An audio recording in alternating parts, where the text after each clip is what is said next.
Si Kazuya ay isang estudyante sa college na mag-isang nakatira sa isang apartment sa Tokyo. Meron siyang girlfriend, ngunit sinabi nito na kailangan na nilang maghiwalay dahil sa may mahal na siyang iba. Isang buwan pa lang silang magkasintahan, ngunit may mahal na agad itong iba. Ang isa pa sa hindi niya matanggap ay nakablock siya sa kanyang mga social media accounts, kaya wala siyang paraan upang makausap siya. Nakakita siya ng isang app sa cellphone kung saan maaari kang magrenta ng girlfriend. Sinubukan niya ito upang makalimutan ang kanyang ex. Nag-book siya ng date at nakipagkita sa isang rental girlfriend sa isang coffee shop. Nagulat siya nang makita na sobrang ganda nito. Sinabi ni Chizuru na kailangan niya munang ibigay ang bayad bago nila simulan ang kanilang date. Matapos kumain sa coffee shop ay pumunta sila sa isang aquarium park at pareho silang nag-enjoy. Bago sila umuwi ay hinawakan ni Chizuru ang kanyang kamay. Nahiya si Kazuya at nagpaalam na sila sa isa't isa. Nang makauwi si Kazuya, nalaman niya sa mga reviews na palagi palang hinahawakan ni Chizuru ang kamay ng lahat ng kanyang mga nagiging kliyente sa tuwing siya ay magpapaalam. Kaya binigyan niya ito ng masamang review. Kinabukasan ay nakipag-date ulit siya sa kanya.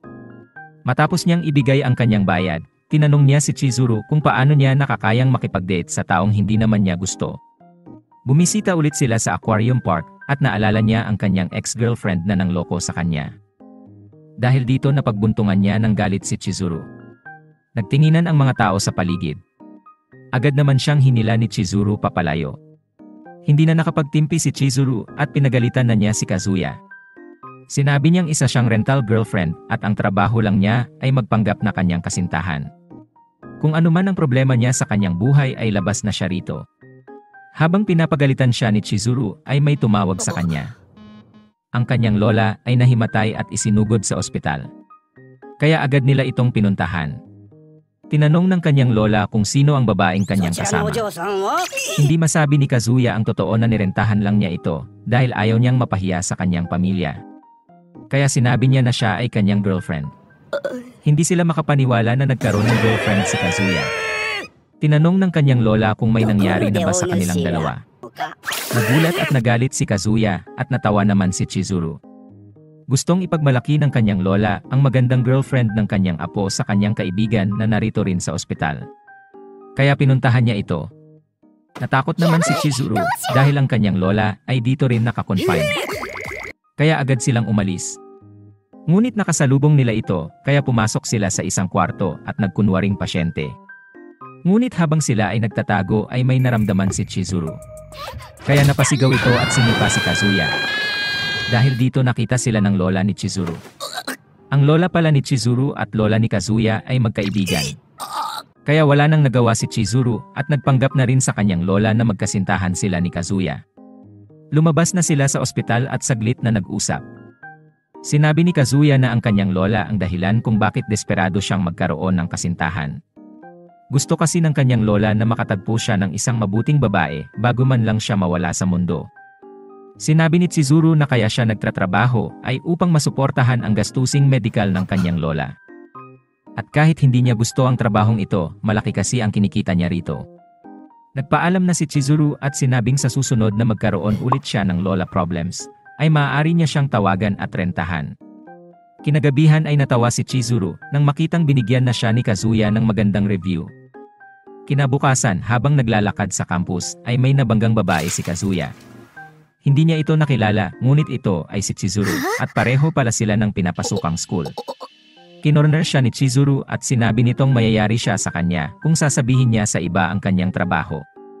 Sinabi rin nitong tanggalin na niya ang app sa kanyang mobile phone dahil ayaw na niyang makadate siya ulit. Kinabukasan nang inilabas ni Kazuya ang kanyang basura ay pareho silang nagulat. Nalaman nilang magkapit-bahay pala sila.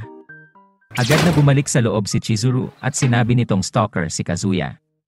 Sinabi ni Kazuya na matagal na siyang nakatira rito, ngunit ayaw maniwala ni Chizuru. Makaraan ng ilang oras ay tumawag ang kanyang lola at sinabi nitong palabas na siya sa ospital. Dadaan muna siya sa bahay ni Kazuya kaya papuntahin niya si Chizuru. Ngunit bago pa siya makapagsalitang wala na sila ni Chizuru, ay naibaba na ng kanyang lola ang tawag. Kaya agad na pumunta si Kazuya sa bahay ni Chizuru at nagmakaawa na makipag-date muli sa kanya para lang sa kanyang lola sa huling pagkakataon. Dahil bagong labas lang ito sa ospital at ayaw niyang masaktan siya kapag sinabi niyang naghiwalay na sila. Sinabi ni Chizuru na hindi na niya ito problema at ipinakita ang agreement sa mobile app. Dahil pwede niyang gamitin ito upang ipapulis si Kazuya kung magpupumilit pa siya. Dumating na ang lola ni Kazuya at natuwa ito dahil malinis ang kanyang silid. Tinanong niya kung matatagalan pa si Chizuru. Lumabas si Kazuya para magkunwaring tatawagan ito. Ngunit pumunta lang siya sa kapitbahay para kulitin uli si Chizuru. Sinipa siya ni Chizuru at sinabing aminin na niya sa kanyang lola ang totoo dahil walang lihim na hindi nabubunyag.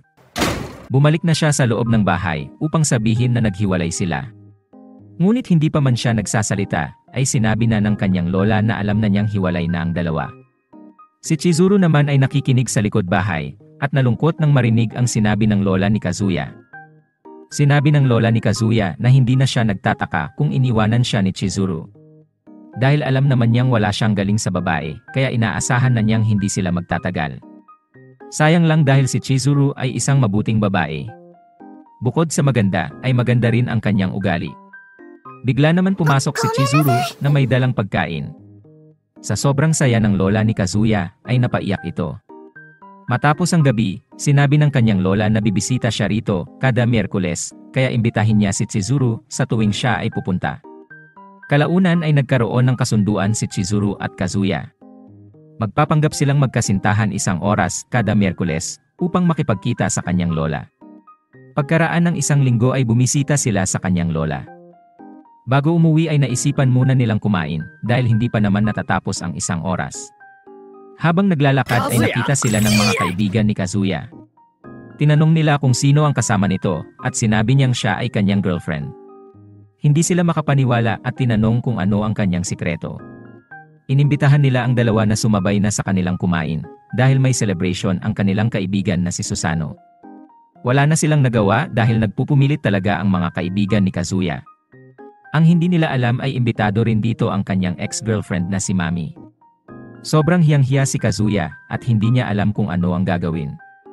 Pumunta muna siya sa comfort room para makapag-isip kung paano sila makakaalis dahil gusto na niyang umuwi. Ngunit pagbalik niya ay nakita niya si Mami at Chizuru na magkausap. Ngumiti na lang siya at umupo. Kasunod nito ay nagkwento na si Mami ng masasamang bagay tungkol kay Kazuya noong sila ay magkasintahan pa. Nagalit si Chizuru dahil hindi na niya matiis ang pang-aalipusta ni Mami kay Kazuya. Ngunit si Kazuya ay tahimik lang at walang reaksyon, kaya tuluyan nang nagalit si Chizuru at umalis. Meron palang pinaplano si Mami. Matapos silang kumain at maginuman, ay sumabay siya sa paglalakad kay Kazuya. Sinabi niyang kakahiwalay lang nila ng kanyang boyfriend kaya siya ay nalulungkot. At kung maaari sana ay samahan siya ni Kazuya sa kanila. Nabuhayan ng dugo si Kazuya nang marinig ito. Ngunit nasira ang plano ni Mami nang malaman niyang nasa bahay na nila ang kanyang kapatid. Bigla na lang nasabi ni Kazuya na doon na lang sila pumunta sa kanila. Agad naman niyang sinabi na dahil gusto lang niyang ipakita ang bago niyang aquarium. Natawa si Mami at binigyan niya ng tubig si Kazuya.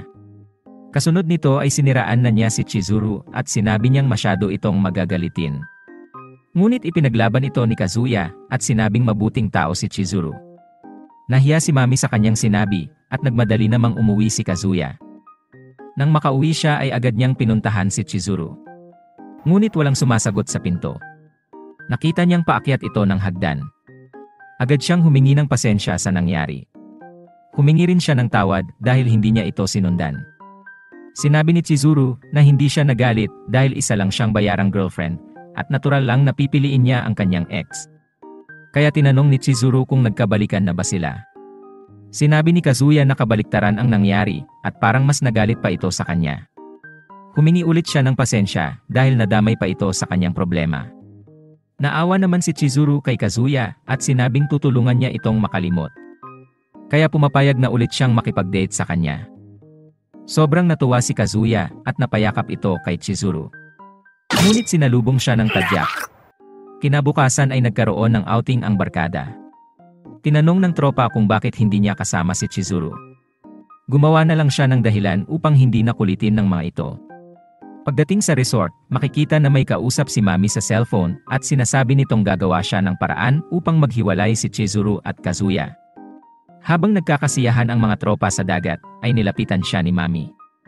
Humingi ito ng pasensya sa mga nasabi niya tungkol kay Chizuru. Gusto na sanang sabihin ni Kazuya na hindi niya tunay na girlfriend si Chizuru. Ngunit bigla niya itong nakita sa beach kasama rin ang kanyang mga kaibigan. Mabuti na lang at walang nakakilala sa kanya at agad itong umalis nang makita siya. Sinundan naman siya ni Kazuya.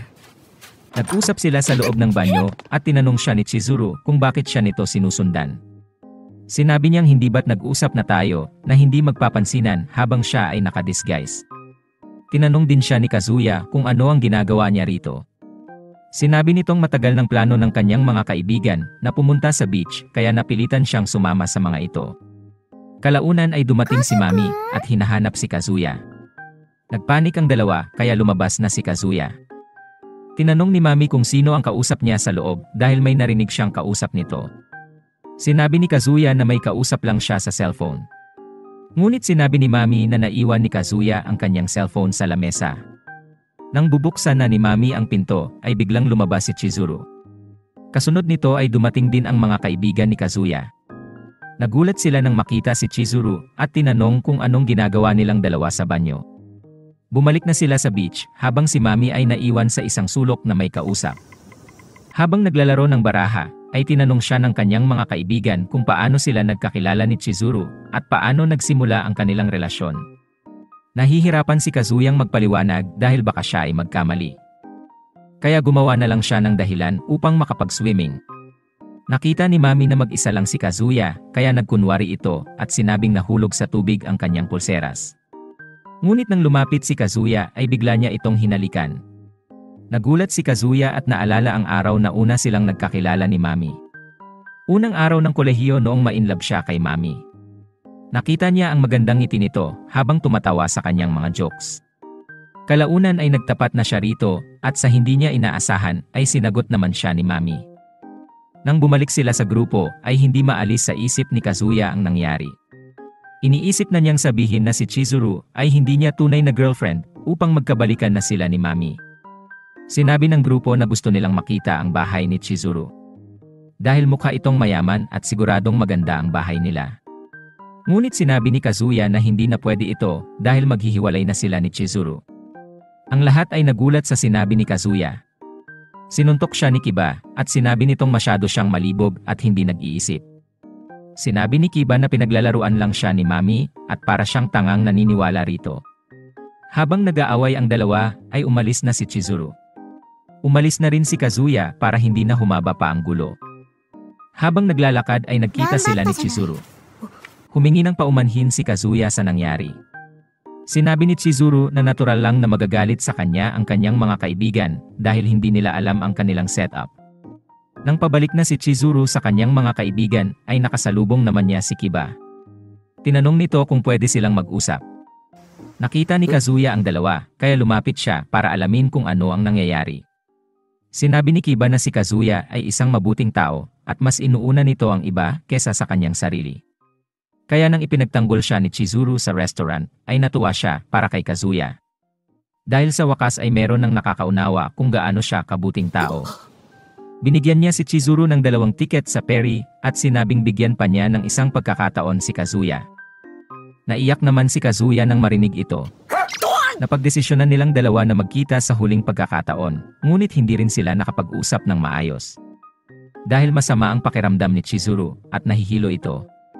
Sinabi niyang sagutin muna ni Kazuya ang tumatawag sa kanya. Nagulat si Kazuya nang makitang si Mami ang tumatawag. Sinabi nitong gusto niyang magkita sila ni Kazuya. Sinabi ni Kazuya na hindi pa pwede ngayon, ngunit pwede silang magkita mamaya. Gusto sanang sumuka ni Chizuru, ngunit dahil nahihilo ito ay nawalan siya ng balanse at nahulog sa tubig. Narinig ni Kazuya ang kaguluhan at nang mapagtanto ang nangyari, ay agad siyang tumakbo upang sagipin si Chizuru. Nailigtas niya ito ngunit siya naman ang nawalan ng malay. Nagising si Chizuru at nakitang hindi gumagalaw si Kazuya kaya binigyan niya ito ng CPR. Nang magising si Kazuya ay tinanong niya kung ano ang nangyari. Sakto naman na dumating ang rescue, kaya hindi na nakapagsalita si Chizuru. Nagpasalamat siya kay Chizuru dahil iniligtas siya nito. Sinabi niya na natural lang ang kanyang ginawa dahil girlfriend siya nito. Sinabi ni Kiba na huwag na niyang pakawalan si Chizuru dahil hindi naman siya magbubuwis buhay na sagipin ang isang babae kung hindi niya ito gusto. Nang makauwi ng bahay ay hindi na mawala sa isip niya si Chizuru. Unti-unti niyang napagtanto na nahulog na siya rito. Nang dumating ang weekend, ay pumunta ang pamilya ni Kazuya sa isang hot spring. Ito ay upang i-celebrate ang paglabas ng kanyang lola sa ospital. Nang makarating sila sa resort ay nakita rin niyang nandoon ang lola ni Chizuru. Kinabahan si Kazuya, ngunit sinabi ng kanyang lola na wala rito si Chizuru. Pumasok na siya sa kanyang kwarto. Ngunit nagulat siya nang lumabas sa banyo si Chizuru. Totoo naman na wala si Chizuru sa lobby ng resort kanina dahil siya ay nasa loob na ng kwarto. Nagulat si Chizuru at napagtanto nila na naset up sila ng kanilang mga lola. Naiinis na siya sa ginagawa nila kaya sinabi niyang kailangan na nilang malaman ang totoo. Ngunit nang makausap nila ang kanilang mga lola, ay nalaman nilang fully booked na ang resort at wala nang bakanteng kwarto. Naisip ni Chizuru na enjoy na lang ang bakasyon, ngunit nang pumunta siya sa spring ay naroon ang lola ni Kazuya. Gusto na sana niyang sabihin ang totoo, ngunit hindi niya ito magawa dahil sobrang bait sa kanya ng lola ni Kazuya. Nang bumalik sa kwarto ay kinausap niya si Kazuya at sinabing kailangan nila ng bagong plano upang hindi masaktan ang mga mahal nila sa buhay. Nang matutulog na sila, ay kumuha si Kazuya ng bedsheets at naglakad palabas ng kwarto. Sinabi ni Chizuru na dito na siya matulog sa loob. Bago sila matulog, sinabi ni Kazuya na gusto niya sanang ipagpatuloy ang pagrenta kay Chizuru bilang kanyang girlfriend.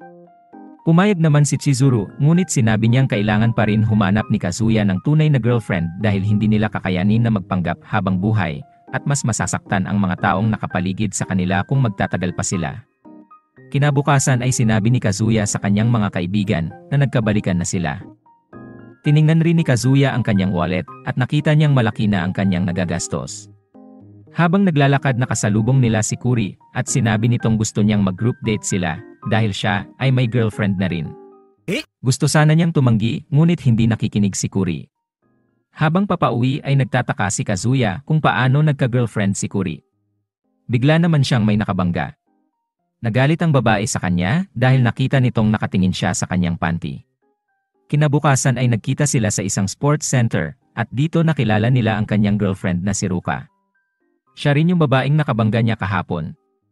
Nagulat siya dahil hindi niya inaasahan na kasing ganda ito ni Chizuru. Sa loob ng sports center ay nag-rock climbing sila.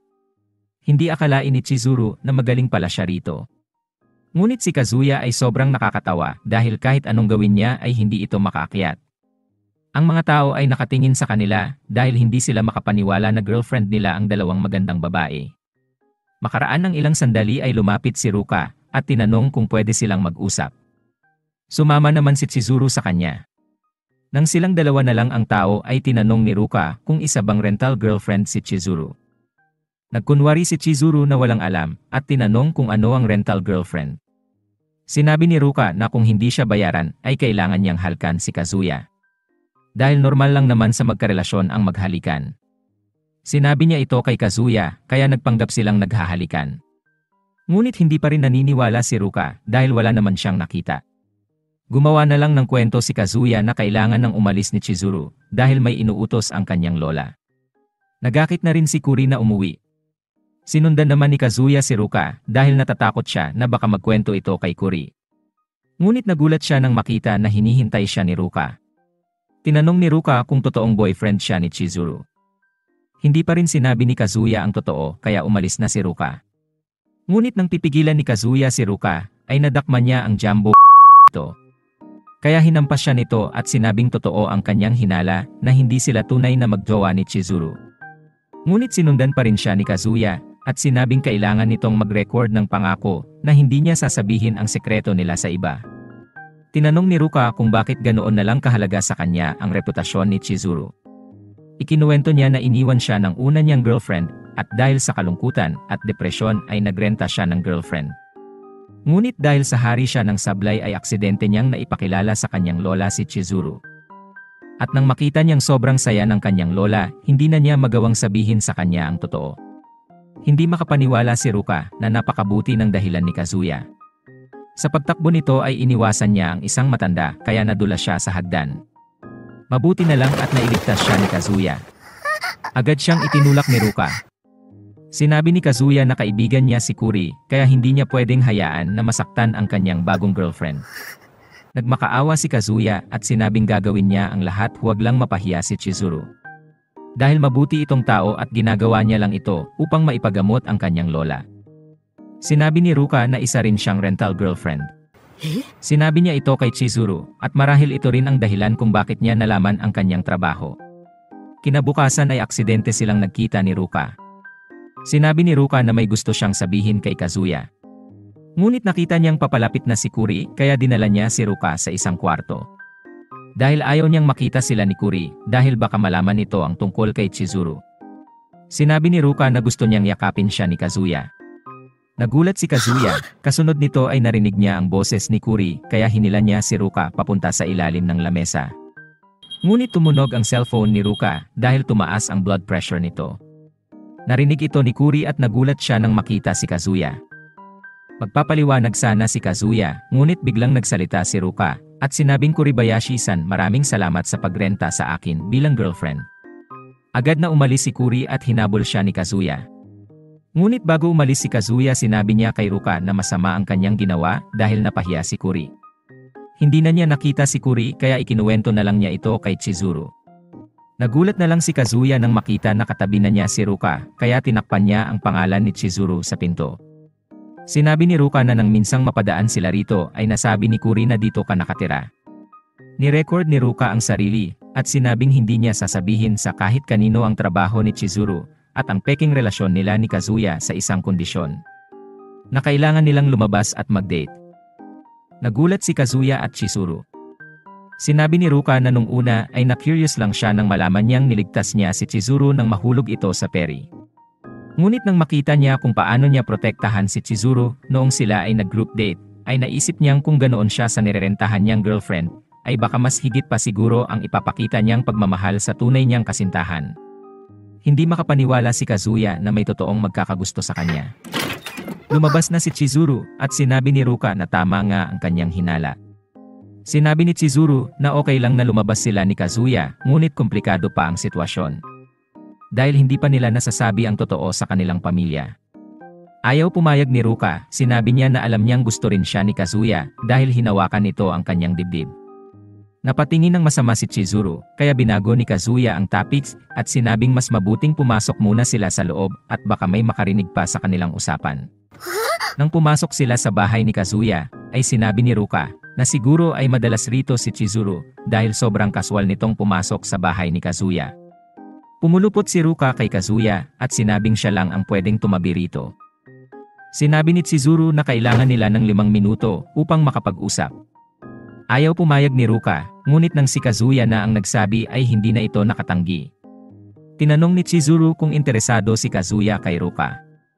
Sinabi ni Kazuya na hindi niya alam dahil ito pa lang ang unang beses na may babaeng nagtapat sa kanya.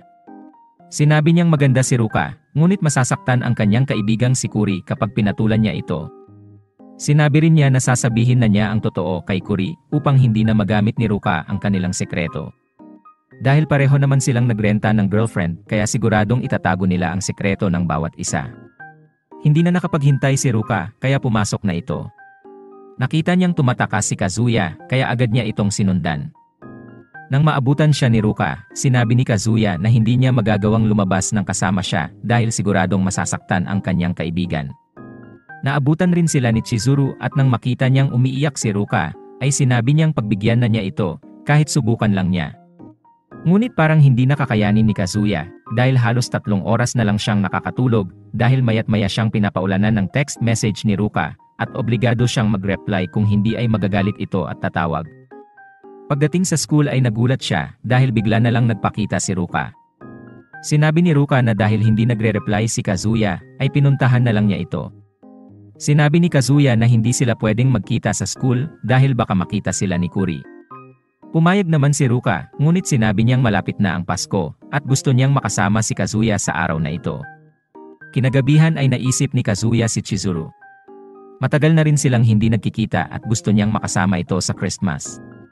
Ngunit may nakapag-book na sa kanya sa araw na yon. Nalungkot siya at naisip na dahil maganda si Chizuru, hindi lang siya ang kliyenteng nagkakagusto rito. Kinabukasan nagkataon naman na nakita niya si Chizuru na may kasamang lalaki. Naisip niya na kung holiday season ngayon, baka hindi niya ito kliyente at baka ito ang tunay niyang kasintahan.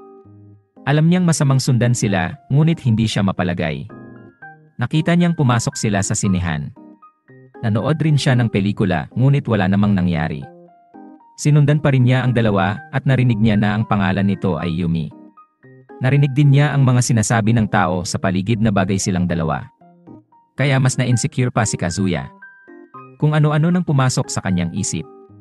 Nasaktan ang puso ni Kazuya, kaya pumasok muna siya sa banyo para maghilamos at para hindi rin mahalata na siya ay umiyak. Sa hindi niya inaasahan, ay pumasok din si Yumi rito. May tumawag sa kanya at sinabi niyang maganda si Chizuru at magugustuhan ito ng kahit sino mang makakakita sa kanya. Plano na sanang umalis ni Kazuya, ngunit nang marinig niya ang sinabi ni Yumi, ay naisip niyang nasa panganib si Chizuru.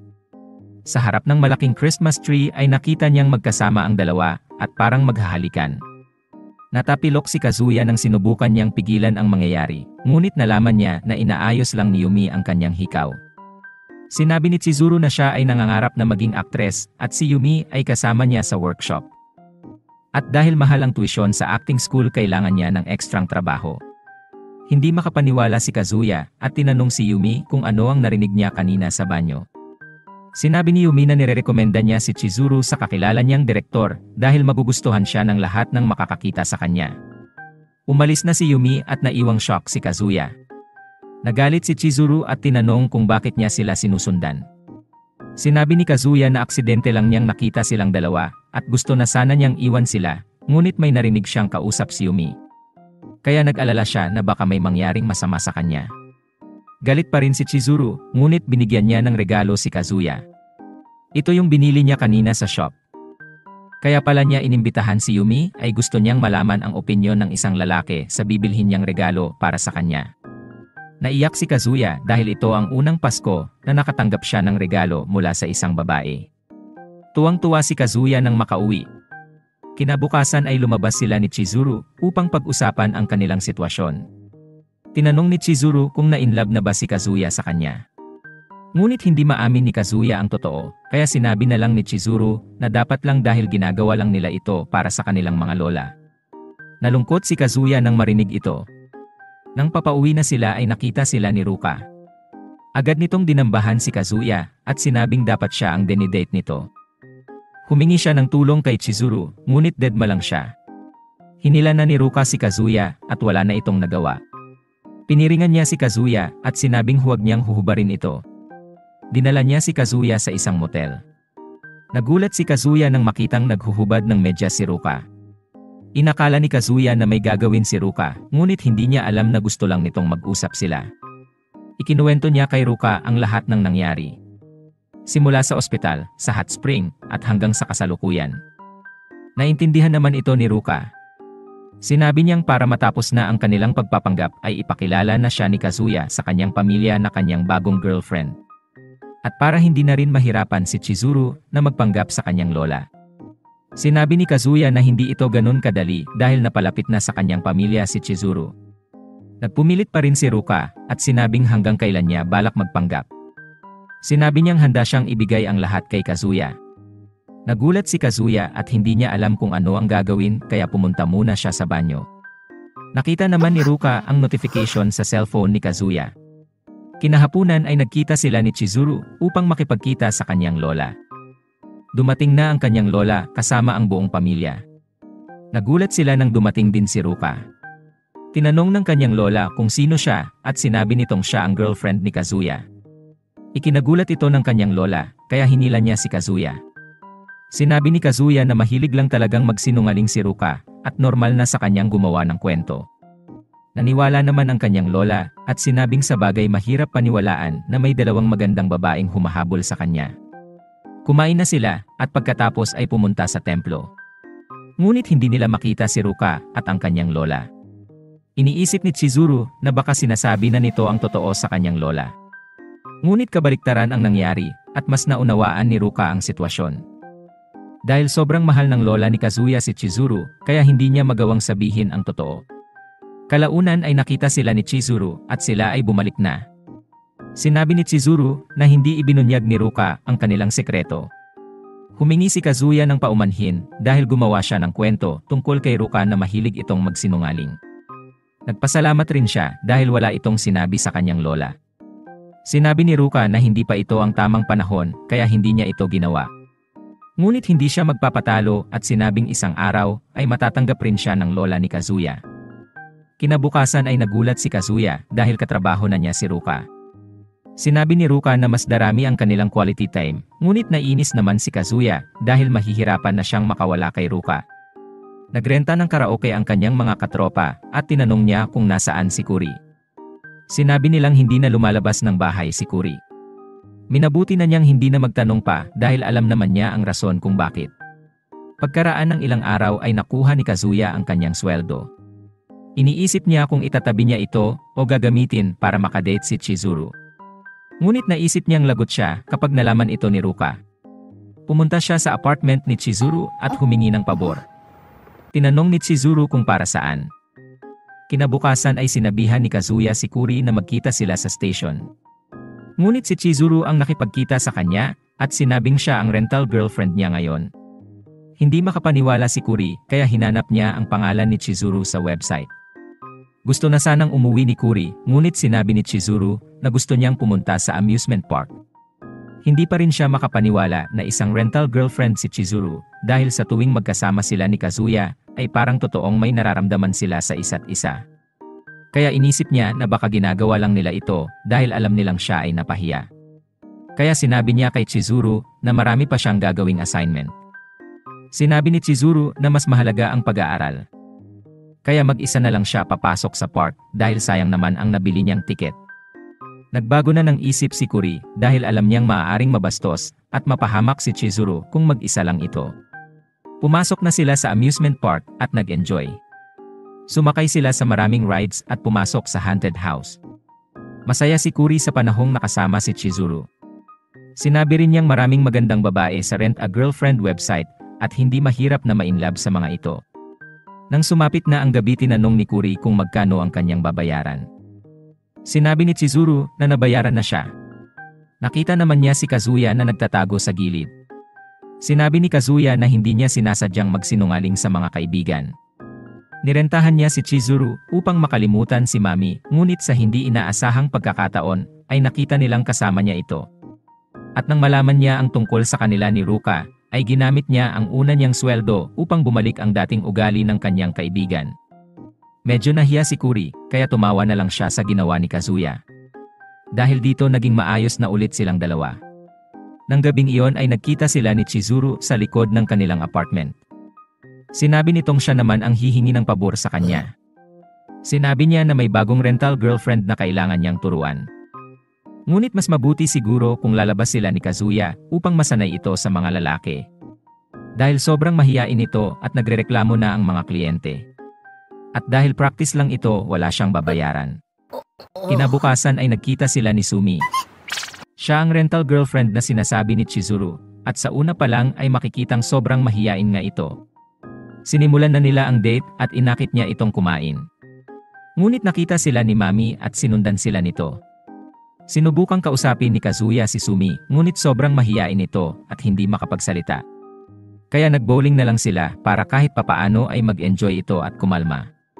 Napansin ni Kazuya na maganda rin si Sumi kaya nagtataka siya kung bakit sobrang mahiyain ito. Tinanong ni Kazuya kung okay lang ba siya, ngunit hindi pa rin siya nagsasalita. Sinabi ni Kazuya na kukuha muna siya ng kanilang mainom. Ngunit pagbalik niya ay nakita niyang napapaligiran na ito ng mga lalaki. Kahit natatakot si Kazuya, ay kinuha niya si Sumi upang hindi ito mapahamak at agad na umalis. Nagpasalamat si Sumi at nagulat si Kazuya dahil sa wakas ay nagsalita na rin ito. Sinabi ni Kazuya na wala yon at huwag siyang mag-alala. Sinubukang labanan ni Sumi ang kaba at hinawakan ang kamay ni Kazuya. Sinabi ni Kazuya na magandang simula ito. Nakita ni Mami na magkahawak sila ng kamay. Nagpatuloy sila sa pagdidate at nag-enjoy silang dalawa. Sinubukan nila lahat ng games at nag-skating sila. Nadulas si Sumi at nang tinulungan siya ni Kazuya, ay nadulas rin ito. Nakita ni Kazuya na sobrang ganda rin ni Sumi. Pero agad niyang naisip na training lang ang date na ito. Bumili sila ng ice cream at sinabi ni Sumi na tikman ni Kazuya ang kanya. Nagulat si Kazuya nang marinig ito. Ngunit nang makita niyang sinusubukan ni Sumi na labanan ang kanyang kaba, ay tinikman na niya ang sorbetes ni Sumi. Ngunit maraming naglaro sa isip ni Kazuya nang makita niyang parehas sila ng parte na dinilaan ni Sumi. Nag-CR muna siya para kumalma. Ngunit pagbalik niya ay katabi na ni Sumi si Mami. Tinanong ni Mami kung sino ang kanyang kasama. Sasabihin sana ni Kazuya na si Sumi ay isang kaibigan, ngunit bigla siyang niyakap ni Sumi at hinawakan ang kanyang kamay. Sinabi ni Mami kay Sumi kung maaari ba silang mag-usap ni Kazuya nang sila lang. Tinanong ni Mami kung alam ba ni Chizuru ang kanyang ginagawa. Sinabi ni Kazuya na hindi. Sinabi ni Mami na maraming nabago kay Kazuya simula nang magkahiwalay sila at nagtataka siya kung bakit maraming babae ang nagkakagusto rito. Ngunit walang masabi si Kazuya. Sinabi ni Mami na hindi niya sasabihin ang kanyang nakita. Nalungkot naman si Kazuya dahil sa tingin niya ay wala na talagang pakialam sa kanya si Mami. Nagpasalamat si Sumi sa oras na ibinigay sa kanya ni Kazuya. Sinabi ni Kazuya na nag-enjoy siya at masaya siya na nakatulong siya kay Sumi dahil alam niya kung gaano kahirap nilabanan ni Sumi ang kanyang kaba upang makapag-enjoy silang dalawa. Pagka-uwi nila ay kinumusta ni Chizuru ang date nila ni Kazuya. Sinabi ni Sumi na iniligtas siya ni Kazuya mula sa mga basagulero. Si Mami naman ay hindi maiwasan na hindi maalala ang mga nakita kanina. Kaya hinanap niya ang pangalan ni Sumi sa social media. Nakita niya na isa itong rental girlfriend. Narinig ni Kazuya na may bumabato sa balkonahe. Nagpasalamat si Chizuru dahil nakipag-date siya kay Sumi at sobrang natutuwa si Sumi sa experience nilang dalawa. Sinabi rin niya na gusto na niyang tumigil sa pagiging rental girlfriend. Dahil nakakuha na siya ng acting work at baka magsunod-sunod pa ang makukuha niyang trabaho kung gagalingan niya rito. Nalungkot si Kazuya nang marinig ito, ngunit nagpanggap siya na okay lang. Dahil alam niyang hindi na sila magkikita kung titigil na ito, kaya kailangan na niyang sabihin ang totoo sa kanyang lola. Tinawagan siya ni Ruka at inakit siyang mag-date. Gusto sana niyang tumanggi, ngunit naalala niyang titigil na si Chizuru, kaya kailangan na niyang maghanap ng totoong girlfriend. Lumabas na silang dalawa at ang mga tao ay natutuwa sa kanila dahil ang cute nilang tingnan. Naisip ni Kazuya na baka si Ruka na ang matagal niyang hinahanap. May pagkaposesive nga lang si Ruka, ngunit mabait ito, maganda at masayang kasama. Nang pumasok sila sa trabaho ay napansin niyang maraming nagkakagusto kay Ruka. Kaya dinala niya ito sa isang kwarto. Gusto na sanang magtapat ni Kazuya at sabihin kay Ruka na totohanin na nila ang kanilang relasyon. Ngunit nakita niyang dumaan si Mami na kasama si Chizuru. Bumalik ang eksena kanina kung saan may nagbook ng date kay Chizuru. At ito pala ay si Mami. Sinundan ni Kazuya ang dalawa at sinubukang pakinggan ang kanilang pinag-uusapan sa likod ng pinto. Tinanong ni Chizuru kung paano nalaman ni Mami na isa siyang rental girlfriend. Sinabi ni Mami na muntik na siyang maloko, mabuti na lang at nakita niya ang kanilang website. Pinuri rin niya si Chizuru dahil popular siya sa mga lalaki. Iniabot niya ang pera para sa kanilang date, ngunit ayaw itong tanggapin ni Chizuru. Kaya siya na ang naglagay sa bag nito. Tinanong ni Chizuru kung ano pa ang gusto ni Mami at huwag na itong magpaligoy-ligoy pa. Sinabi ni Mami na napakagaling ni Chizuru dahil napaniwala niya ang lahat na girlfriend siya ni Kazuya. Hindi siya nagagalit kay Chizuru dahil alam niyang trabaho lang niya ito. Ngunit naawa siya kay Kazuya dahil habang nagpapanggap silang dalawa, ay hindi ito makakahanap ng tunay na girlfriend. Hindi siya nagagalit ngunit naiinis lang siya ng bahagya dahil nauubos ang pera ni Kazuya nang wala namang patutunguhan. Nang umalis ang dalawa ay nagpanggap si Kazuya na may sakit. Dumating si Ruka at tinanong kung okay lang ba siya. Nang makita ito ng kanilang boss ay agad niyang pinauwi si Kazuya dahil baka makahawa pa siya sa mga guest. Agad namang hinabol ni Kazuya sila Mami. Nakita niya ang dalawa sa overpass at lihim na nakinig sa kanilang usapan. Sinabi ni Mami na mas masasaktan lang si Kazuya sa kanilang ginagawa at huwag siyang mabahala dahil wala siyang planong sabihin ang kanyang nalaman. Tinanong ni Chizuru kung may nararamdaman pa si Mami para kay Kazuya. Sinabi ni Chizuru na si Kazuya ang tipo ng taong nagpapahalaga sa lahat ng bagay. At maaring hindi pa siya nawawala sa puso nito. Ngunit ibinalik sa kanya ni Mami ang tanong at tinanong kung ano ang nararamdaman niya para kay Kazuya. Sinabi ni Chizuru na siya ay nirerentahan lang ni Kazuya. Ngunit sinabi ni Mami na 1 taon na silang palaging magkasama At sa loob ng mahabang panahon hindi ba maaaring napamahal na siya sa'yo? Nakita niyang nahihirapang sumagot si Chizuru, kaya sinabi ni Mami na aalis na siya. Pinigilan siya ni Chizuru, at sinabing baka may natitira pa siyang pagmamahal kay Kazuya, kaya bigyan pa niya ito ng pagkakataon. Ngunit hinila niya ang kanyang kamay at sinabing bitiwan siya nito. Umalis na si Mami, at makikita naman na umiiyak si Kazuya. Nang gabing iyon ay hinintay ni Kazuya si Chizuru. Nagpasalamat si Kazuya at nagtaka si Chizuru kung para saan. Sinabi ni Kazuya na tungkol kay Mami at narinig niya ang lahat.